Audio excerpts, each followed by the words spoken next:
Hai, Assalamualaikum. Kita mau bahas sejarah lagi dengan tema penjajahan bangsa Portugis di Indonesia 1509 sampai 1526. Tapi sebelumnya teman-teman, jangan lupa klik tombol subscribe-nya dulu untuk teman-teman yang baru bergabung. Ini dia latar belakangnya, ada 3 yang aku rangkum. Yang pertama, semangat berpetualang. Yang kedua, semangat menyebarkan agama atau gospel. Dan yang ketiga, putusnya perdagangan di Laut Tengah. Ini dianya latar belakang kenapa bangsa Portugis melakukan pelayaran. Terus teman-teman, di sini aku bagi 3 penjelajah dari Portugis.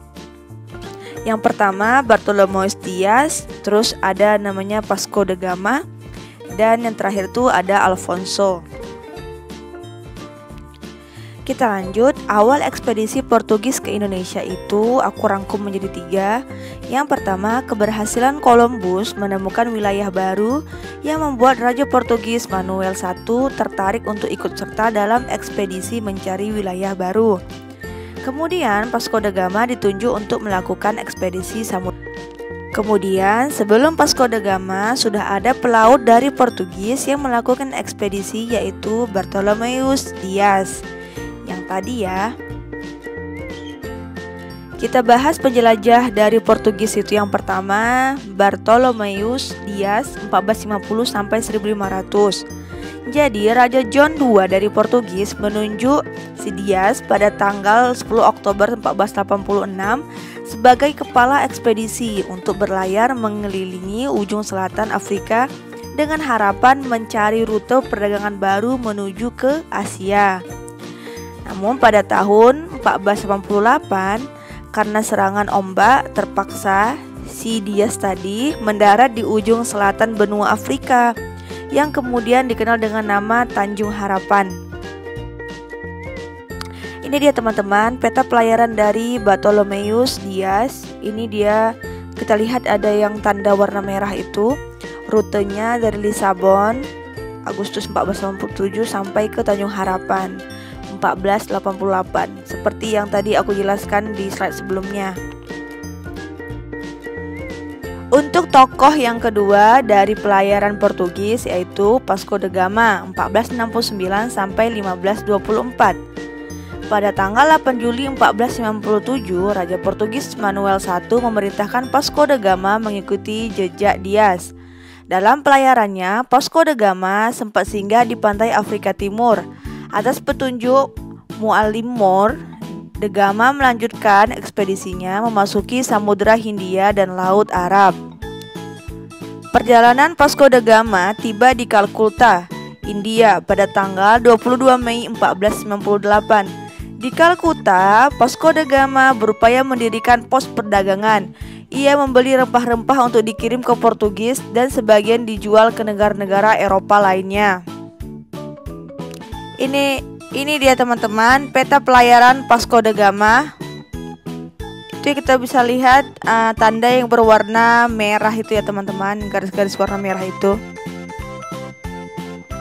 Kemudian tokoh yang ketiga yang dimiliki oleh Portugis, penjelajahnya itu bernama Alfonso.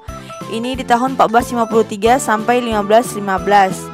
Setelah beberapa lama menduduki Kalkutta, orang Portugis sadar bahwa penghasil rempah-rempah bukan India. Ada tempat lain yang menjadi pusat perdagangan rempah-rempah di Asia, yaitu Malaka. Oleh karena itu, ekspedisi ke timur dilanjutkan kembali. Bagi Portugis, cara termudah menguasai perdagangan di sekitar Malaka adalah dengan merebut atau menguasai Malaka. Oleh karena itu, dari Kalkutta, Portugis mengirimkan ekspedisi ke Malaka di bawah pimpinan Alfonso. Ekspedisi Alfonso tersebut berhasil menaklukkan Malaka pada tahun 1511. Malaka di Malaysia ya. Ini dia teman-teman peta pelayaran dari Alfonso. Di sini kita lihat berwarna merah ya. Garis berwarna merah itu peta perjalanannya. Ini dia pengaruh Portugis di Indonesia. Di sini aku rangkum menjadi 5 bagian.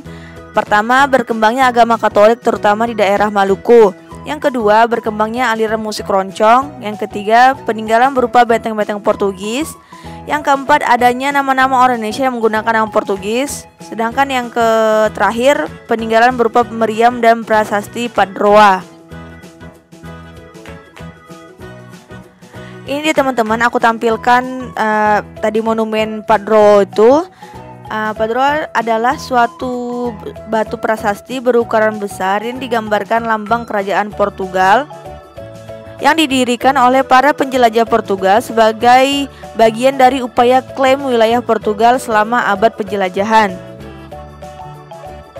Ini dia kebijakan-kebijakan Portugis di Maluku.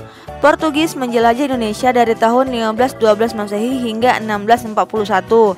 Beberapa kebijakan diterapkan di Indonesia, terutama di daerah Maluku.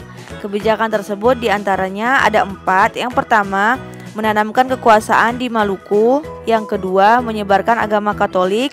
Yang ketiga, mengembangkan bahasa dan musik keroncong.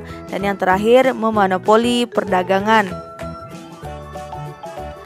Dampak kebijakan Portugis itu ini terbagi-bagi menjadi 5, aku simpulkan. Yang pertama, terganggunya sistem perdagangan. Yang kedua, agama Katolik mulai menyebar di daerah yang diduduki Portugis. Yang ketiga, rakyat menjadi miskin dan menderita. Kemudian munculnya rasa persatuan untuk melawan Portugis di Maluku. Dan yang terakhir, bahasa Portugis bercampur dan memperkaya perbendaharaan kata, serta mempengaruhi nama-nama keluarga di daerah Maluku. Itu dia dampak kebijakan Portugis. Semoga teman-teman bisa mengambil manfaat dari pelajaran sejarah kita kali ini. Thank you for watching. Jangan lupa like, share, and subscribe. See you on the next video. Bye bye. Assalamualaikum.